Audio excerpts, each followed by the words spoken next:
është hera e parë që i adresohem qytetarëve të Republikës Kosovës në një garë demokratike, si kandidat për deputet në kuadër të Aleancës për Ardhmërinë e Kosovës. Arsye pse jam me Aleancën për Ardhmërinë e Kosovës është shtëpia jonë, është shtëpia më e madhe e cila bartë rreth vetes vlerat kombëtare, ish luftëtarët e ushtrisë ligjore të Kosovës, ku i prin komandanti Ramush Haradinaj dhe ne ndihemi si në shpiton, jemi komod atë. Na ka dhënë hapësirë që secili të japim idetë tona në programin qeverisës të projektit 4 vjeçar qeverisës Ramush Haradinaj për 4 vjet të ardhshme, dhe ne synojmë që në zgjedhjet e 28 dhjetorit të jemi parti fituese dhe mandatari jon Ramush Haradinaj të qeverisë me qeverinë e Republikës Kosovës. Ne si gjithë qytetarët e Republikës Kosovës, edhe une, një nga ta jam, që jam as i pari as i fundit, edhe pse përkundër në profesion jam profesor në Universitetin e Prishtinës, gjithësisht në Fakultetin e Edukimit, megjithatë kur i shoh vështirësitë dhe sfidat me të cilat përballohen qytetarët e Republikës Kosovës, mendoj se mund t'ja përmirësojmë jetën sadopak të rinjëve dhe t'ja bëjmë Kosovën vend të sigurt përmes antarësimit në NATO, përmes një reformimit të thellë sistemit arsimor dhe lirive dhe të drejtave të njeriut, të cilat pothuajse cenohen çdo ditë nga institucionet e Republikës Kosovës, qofshin nga pushtetarët e nivelit qendror apo edhe aty këtu edhe nga pushtetet lokale. Keni qenë i angazhuar në politik në struktura lokale të partisë, apo jeni si themerishtas i prezentuar si aderim para nisjes së fushatës zgjedhore? Nuk besoj që ka qytetar që nuk është politik në Kosovë. Pak që atë, por megjithatë nuk kam qenë i angazhuar në strukturat partisë, kam qenë simpatizant i PD-k-s paraprakisht, por tani është viti i tretë që jam aktiv në Aleancën për Ardhmërinë e Kosovës dhe po mendoj se kontributi jam do të jetë goxha i mirë dhe qytetarët e Republikës Kosovës do ta vlerësojnë profesionin tim që kam dhe përvojën time që nga viti 2008 që jam profesor në Universitetin e Prishtinës. Po, mirë, me që të dy që në fillim prezentuat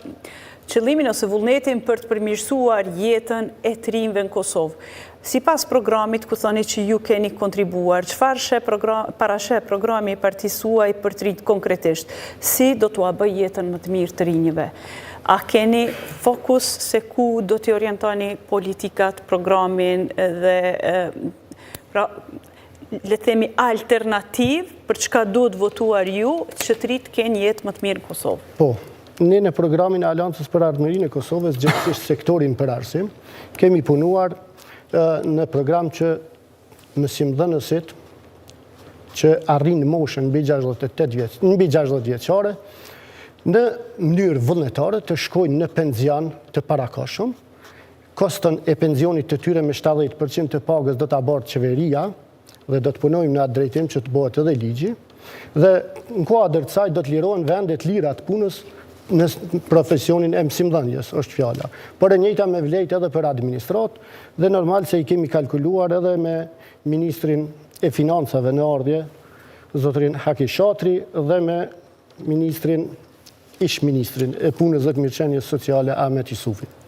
Kjo vlen vetëm për mësimdhënësit apo edhe për punëtorët e administratës profesorët universitarë? Për profesorët universitarë është pak më problem për shkak të mungesës kuadrave, pastaj krijohet një bumerang, por kjo të mësimdhënësit e arsimit para universitar është e mirë, se ka plot të tillë të cilët edhe në gjendje të vështirë shëndetësore shkojnë në vendin e punës për me arrit me rujt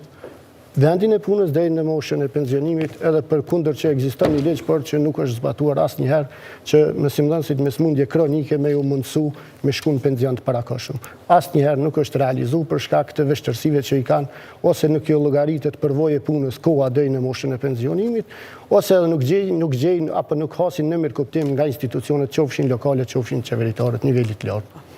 Mirë, atëherë në dy çështje ju kisha orientuar çështjen e të rinjve që përmendi paraprakisht zonja Fetoshi dhe çështjen e arsimit. E shihni këtë si një program që paraqet reform për arsimin, parashikimit që nëse vjen Aleanca në pushtet ose premtimi që nëse vjen në pushtet, mësimdhënësit do të jenë ata që do të pensionohen vullnetarisht pas moshës 60 vjeçare. Paraqet kjo një lloj reforme për arsimin apo çka? Kjo mund të jetë një target jo shqe për dy kategori, për të parën për mësimdhënësit që mund t'ju mungoj vullneti apo edhe shëndeti për dalë në punë, dhe e dyta për jo shqen e trive, që mund t'i zavendësojnë ato pozita. Mirë po, kjo është një pikë në det në nevojat që ka sektori arsimit, për arsye se sektori arsimit ka nevojë për reformë rrënjësore duke filluar nga kurrikula, trajnimi mësimdhënësve dhe veçmas. Lidhja e arsimit me tregun e punës, me kërkesat e tregut e punës. Tash, cilat janë synimet akës, për arsye se tash ta mund t'jenë akoma duke e hartu programin, po me qenë se është mësimdhënës, është më shumë në ngjarje, dhe cilat kanë qenë gabimet gjatë këtij mandati apo mandatit paraprak që ju i keni vërejt dhe që do t'i eliminonit, po që se jeni pjesë e ekzekutivit, apo në rast se Aleanca është në opozit, si parti opozitare, cilat në kuadër të kuvendit, të komisione parlamentare, të nisma legislative, do të kontribonte që këto të ndryshonin. Po, Aleanca për Armërinë e Kosovës e ka hartuar planin, po thuaj se në pika të trasha, por tani jem gradualisht të punu edhe në mënyrë detajuar, dhe mendojmë që të fillohet nga reformimi i sistemit arsimor përmes kurrikulës së pari, e cila është e mbingarkuar dhe nuk është e përgatitur në aspektin profesional. Po thuaj se në gjithë kurrikulën e arsimit në Kosovë kanë punuar kryesisht personalitete apo mësimdhënës të arsimit lartë që në realitet s'kanë punuar asnjëherë me ditar në dorë dhe nuk i din nevojat dhe kërkesat e fëmijëve në përshkolla. Është e mbingarkuar plan programi. Tekstet gjithashtu, reformimi i teksteve shkollore është i mbingarkuar. Po thuaj se çdo shtëpi botuese ofron sa më shumë volum të teksteve, por jo dhe cilësi brenda tyre, për shkak të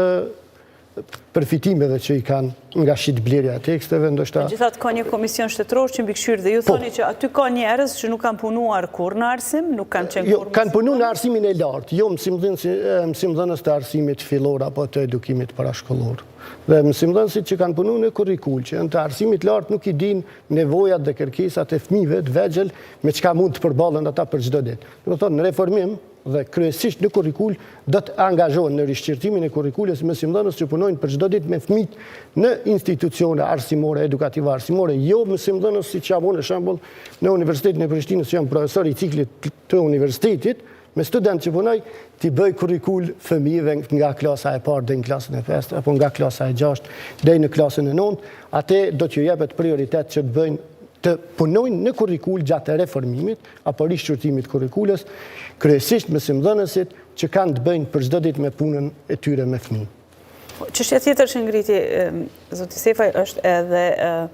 ndërlidhja e tregut të punës me arsimin. Çka në këtë pikë sa është bërë deri tani në këtë drejtim? A ka bërë ndonjëra nga qeverit, qoftë kjo e fundit, apo dhe ato paraprakit, diçka konkrete, për t'i ofruar tregut është punuar fare pak, për shkak se në Kosovë nuk